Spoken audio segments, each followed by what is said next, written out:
हा युवराजचा पलवान अधिक्रम हातबे पाटलाचा चिरंजीव आहे. बेनापूरला सराव करतो. आणि बापू कांबळे भोसले शाळेचा. बापू कांबळे आला का? बापू कांबळे या कुस्तीला पंच म्हणून दादासाहेब पाटील हातनोलीकर. दादासाहेब पाटील हातनोलीकर तुम्ही पंच म्हणून आकड्यावरती या.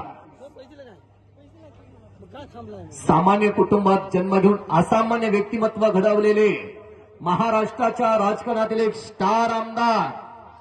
1300 लोकसंख्या असणाऱ्या पलगडवाडी गाव हे महाराष्ट्राच्या नकाशावरती आणणारे, जत मतदारसंघाचा कायापालट करणारे भोजनांचे नेते, भोजन हृदय सम्राट, संघर्ष नायक, महाराष्ट्राचे स्टार आमदार गोपीचंदजी पडळकर साहेबांचं आगमन होत आहे.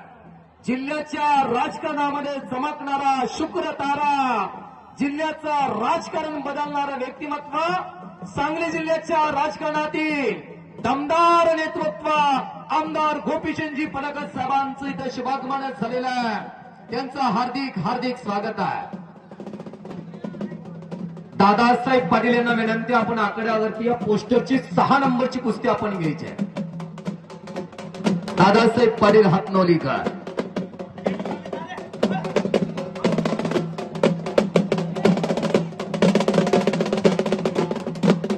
महाराष्ट्राच्या राजकारणातील शुक्र तारा,